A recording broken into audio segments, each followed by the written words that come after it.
special group of people, very special to me, very important. And I want to thank you all for being here and for your work on behalf of our nation's veterans, our great, great people, our veterans.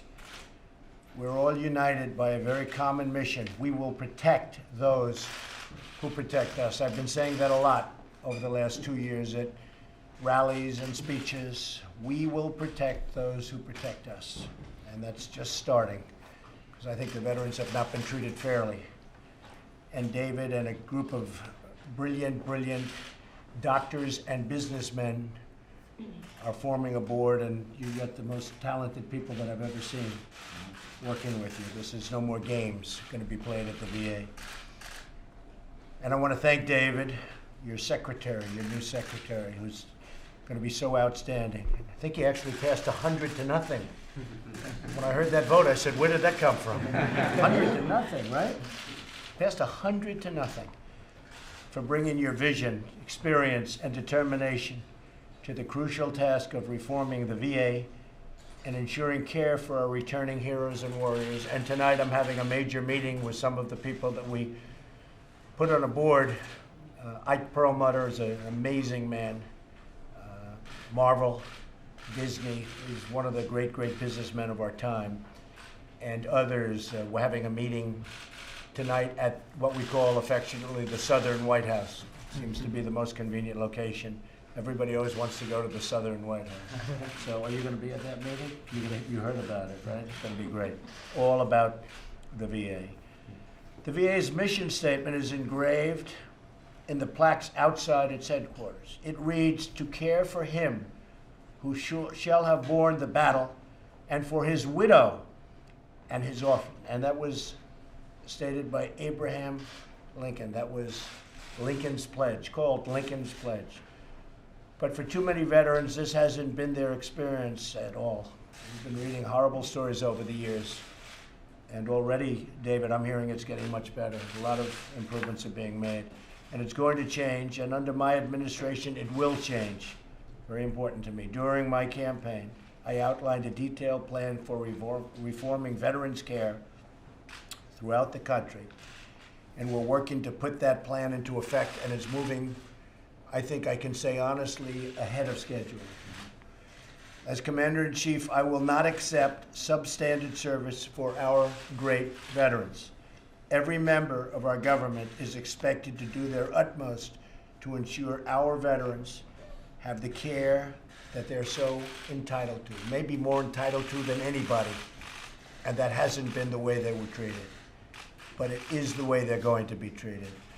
So again, I want to thank you all for being here. It's a great honor, and maybe I'll ask David just to say a few words. Sure. Thank you, Mr. President. Thank you. Mr. Vice President. I wanted to let you know the people in this room are some of the most dedicated, passionate people advocating for our veterans, and they are our partners in this quest to transform VA. And we really are so grateful that they're here with us, standing as partners. I also wanted to thank you, Mr. President, for the budget. I think that you've honored your commitment to showing that this country cares about the veterans, and you've given us the ability to make sure that we are able to care for them.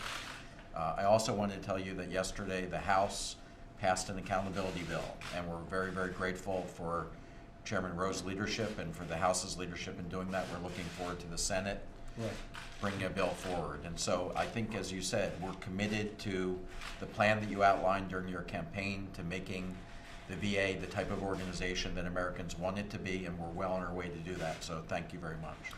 Well, that's great. And unrelated, we just had a meeting with probably 12 congressmen, and it was an amazing meeting because they were all no's. Would you say, Mike? They were all no's, or pretty much no. And after 15 minutes, now in all fairness, it's not 15 minutes, it's really after about 4 or 5 days, but after 15 minutes, they went from no to all yeses. So the healthcare looks like it's going to be in great shape. It's a great plan. The press doesn't give it a fair read, but I've heard that before. I mean, you know, what are you going to do? The fake news. But it's a great plan, or I wouldn't be involved with it. I wouldn't be involved. So we have 12 no's, and we have rejiggered it, and we've done some great things, but the no's in every single case, went to a yes. So that was a great honor, and healthcare looks like it's really happening, and it's going to be great. Obamacare is dead. Some of you folks have yourselves, but you have family members that have suffered greatly under Obamacare.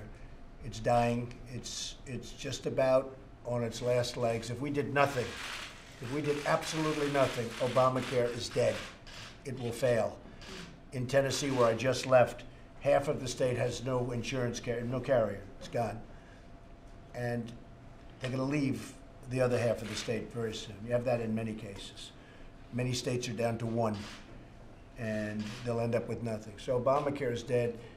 We're going to come up with a replacement that's going to be fantastic, and we have no support from the Democrats. That's why it's a little, we have to go interesting little routes. Instead of just approving it, it has to be approved in pieces, and that's working out really well. But we just got 12 very, very great people that went from no or maybe, but maybe leaning to no, right, Mike?